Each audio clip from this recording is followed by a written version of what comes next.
Hi, and welcome back to Football Made Simple. FC Barcelona are a special club who have standards higher than most other clubs in world football. After all, how many other clubs would think of sacking a manager who had just won back-to-back league titles as well as 3 other cups? After winning so many trophies in just a 2-year spell, what could possibly be the problem? Well, in this video, we take a look at how Barcelona has evolved under Ernesto Valverde. But just before we get into the main section of this video, with the football season over, Football Made Simple will continue to upload great football content like this, so like the video and hit that subscribe button to make sure you don't miss out. Anyway, let's get into it. So to understand how Barcelona have gotten to this point of unrest around Valverde, we need to understand what happened before Valverde took over. Before Valverde, there was Luis Enrique, who took over from Gerardo Martino for the 14-15 season after Martino had resigned after finishing second in La Liga and as a runner-up in the Copa del Rey. A factor in choosing Enrique was one which Barcelona always considers. They want someone who's familiar with the club, and this requirement is often met by the prospective manager being a former player, which Enrique was, having played for Barcelona for 8 years between 1996 and 2004 after playing for Real Madrid for 5 seasons. In 2013-14, he took charge of Celta Vigo, where he guided them to 9th before going to Barcelona at the end of the season on a 3-year deal. But how did Enrique's Barcelona play, so that we can contrast it to Valverde's style? Well, initially, Enrique stuck to the beloved Barcelona formational ideal of playing the 4-3-3 in basically all matches during the first 2 years of his tenure, before pivoting to the occasional 3-4-3 later on. But at the time, Enrique was heavily criticized for not playing the Barcelona way. Enrique had the power of one of football's deadliest ever trios in MSN, and as a result he resorted to a quick transition style where he would look to get the ball to the forwards as quickly as possible. Unlike under Guardiola, which was the most recent example of the Barcelona way, where the ball would progress in a controlled manner from centre-back to defensive midfield, attacking midfield before entering the final third, instead Enrique went quickly from defender to fullback and straight into the final third. The midfield was often skipped, being demoted to a new style where they were used mainly as a shield, and as a result there were often large gaps between the forwards and the midfield, which made Barcelona vulnerable, as the aging Busquets and Iniesta were made to cover too much ground. But at least Enrique often showed tactical flexibility, initially playing Suarez wide before moving Messi back out wide, in addition to trying different things such as the 3-4-3. He was successful, winning 2 La Ligas, 3 Copa del Reys, a Champions League, amongst others. But when Enrique chose to leave Barcelona, the general consensus amongst fans was it may have been the right idea.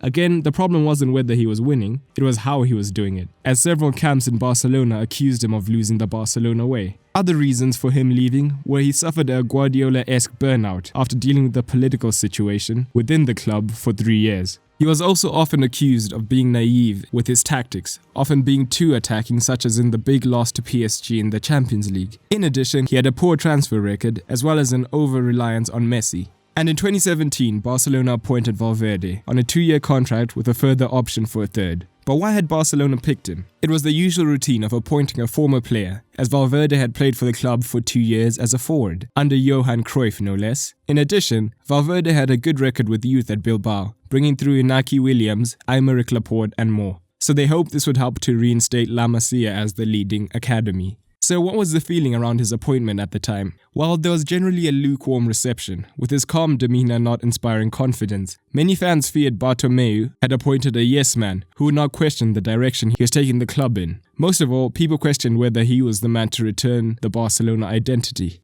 To understand this skepticism, we have to look at his tenure at the club he was at before joining Barcelona, Athletic Bilbao. He was successful, winning their first trophy in over 30 years, in addition to getting them into European competition every season he was there. But how did he play whilst he was there, and would this translate to Barcelona? At Bilbao, he preferred to use a 4-2-3-1, and his team would sit deep when necessary, with the wingers dropping deep to invite pressure before countering into the vacated space, using Laporte and Yere's passing range to pick out Williams and Munayin. A very direct style of play, and not necessarily the Barcelona style. Valverde did have a reputation of improving defenses, and it was hoped he would bring this to the club, as he reduced Bilbao's goals conceded by 40% after coming in. Would he be able to transfer this to Barcelona? We'll start off by having a look at how his tactics have changed, his transfer windows, what he's achieved, and comparing him to past Barcelona managers, before finally seeing why some people think he's a failure at the club. Well, in the summer of his first season, Valverde was dealt a huge blow as Neymar left the club in a record deal to PSG. This was amongst many other players who left, such as Theo, Mathieu, and a bunch of players leaving on loan. The major incomings were the return of Deulofeu, and Semedo, Paulinho, Yerry Mina and Ousmane Dembele came in the summer, with Coutinho joining in the winter. Dembele was injured very early on in his Barcelona career, and this affected Valverde's tactics. When building up from the back, the centre-backs would split out wide, whilst the full-backs pushed high up the pitch, joining the remaining double pivot as Busquets dropped between the centre-backs. Paulinho started surprisingly often, the fourth highest number of appearances, and he would often push higher, allowing Messi to cut in from the right and create in the hole behind him and Suarez. This meant that the build-up shape often resembled a 3-4-1-2 in possession. This created a few problems for the team. The two central midfielders were often Iniesta and Rakitic. Iniesta is a legend of the game, but like everyone else, time had caught up to him, meaning he could only cover so much midfield space, in addition to losing some of his cutting edge going forward, registering only 2 assists. Rakitic, on the other hand, was now more of a box-to-box midfielder rather than a creative one, and with no out-and-out wingers, it meant that the only player capable of consistently creating was Lionel Messi. To make matters worse, Suarez's physical decline was becoming evident, meaning that he scored less than the previous season, so the burden was increased on Messi to score and create. In defense, when under sustained pressure, they dropped into a 4-4-2, but in order to make up for the lack of midfield creativity, he introduced his Bilbao high pressing style to create turnovers high up the pitch, in order to create chances that the midfield could not. This worked well until you realized that Iniesta, Busquets and Rakitic were all aging, and there was a high physical demand on them. To make matters worse, Valverde rarely used rotation in any of the competitions, with a group nicknamed the Untouchables starting in every game no matter what. Amongst others, these included Busquets, Suarez and Rakitic. So by the second half of the season, their legs were heavy. This meant that Barcelona's offensive and defensive play was now slower, making them look aesthetically worse and not to be playing the Barcelona way. So does this mean that they had a terrible season? Well, not at first glance. They were runners-up in the Supercopa, got to the Champions League quarterfinal, won the Copa del Rey, and when you look at the La Liga table, it looks as though they've cantered to victory. But when you consider that in the Champions League, they threw away a 4-1 home win to be knocked out at the quarterfinal stage to Roma, the truth becomes evident. In the league, it looks as though they won the league easily. And how can you criticize a man whose league record looked like this? Yes, only 1 defeat all season, and in the very last game of the season at that. But they scored 17 less goals than Enrique, and although on paper it looks as though Valverde improved the defense, they actually overperformed their expected goals conceded by 13 goals, thanks to Ter Stegen being superhuman in goal, and Umtiti putting in big performance whilst being offered no protection. All this means that based on expected points, Madrid should actually have been champions, but they had an unlucky and wasteful season. A video explaining expected goals and expected points will be linked here soon. Other stats show that Barcelona had less possession, less shots per game, whilst conceding more shots per game, which isn't good. So what has Valverde changed this season to try rectify this? Let's start off with the transfers. Barcelona got rid of Deulofeu, Digne, Vidal, Yerry Mina, Marlon, Munir, Paulinho, Paco, bringing in over 100 million, and in came Arta, Longley, Malcolm and Vidal. So how has this affected Valverde's tactics? Well, he's altered his tactics slightly. When attacking, they do use a nominal 4-3-3. With Messi being guaranteed the right wing, it means only one of the big money signings can play on the left, and usually it's Coutinho. So where Paulinho used to push high up and join Suarez, making a 1-2 in attack, Coutinho drops into the hole with Messi, making a 2-1 in attack. But with both Coutinho and Messi cutting in, there's a lack of pace out wide, which can make Barca predictable, as the opposition loads up the center of the pitch. Valverde's adaptation to this is to push Jordi Alba high on the left to link with Coutinho and Messi, while Roberto or Semedo push high up, and often Rakitic pushes to the far right to help with the width. But this creates a problem. It leaves only Arta, Longley, alongside Busquets and Piqué, who are both another year older, alone in defense, and this has made them vulnerable due to their lack of pace. In fact, it's meant that this season they've conceded 3 times more often from counterattacks as last season.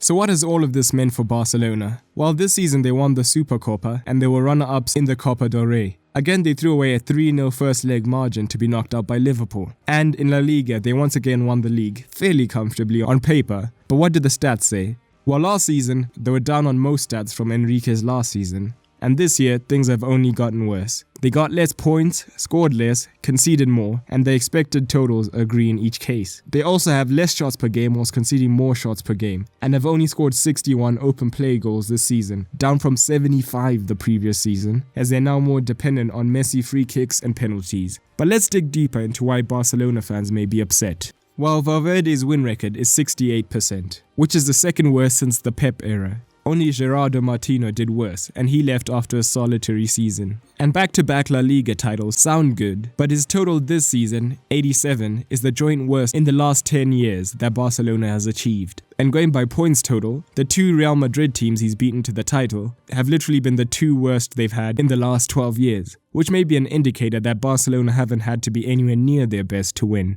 From there, let's move on to the transfers. Some may say he hasn't had an input on transfers, but would that just be an indicator once again that Bartomeu has hired a yes man who wouldn't question these transfers? Regardless, when you look at the signings under Valverde, how many have been an undoubted success? Semedo, Arta, Longley, and perhaps Arturo Vidal. When you look at his preferred 11 this season, 3, maybe 4 of his signings make the cut, and there's been major criticism of his inability to bring out the best of Dembele and Coutinho. Another major criticism has been his lack of in-game flexibility. Valverde is usually reluctant to make substitutions unless absolutely necessary, usually leaving his team to solve problems on the pitch. Against Roma, where Barcelona were overwhelmed by Roma's pressing, Valverde waited until they scored the third goal before bringing on Dembele and Paco in search of the winning goal. Sound familiar? While against Liverpool this season, again Valverde did not change his tactics until it was too late. Liverpool were already 2-0 up before he made his first change, and they were 4-0 up before he brought on his first attacking player. Again, his heavy dependency on Messi and the lack of width have harmed the aesthetics of his team, which has worked against him. But it hasn't been all negative under Valverde. Besides the silverware, he has promoted over 10 La Masia players, which is a move back towards the Barcelona tradition. And it is important to remember that even under Enrique, there was some discontent within the Barcelona fans, so the grass isn't always greener. So with the season almost over, don't forget to subscribe so you don't miss out on more football content like this. If you'd like to see an in-game analysis of Barcelona this season, check the cards now. Barcelona fans, let me know what you think of Valverde and who you would want to replace him if anyone in the comments below. That's all for today, and remember, keep it simple.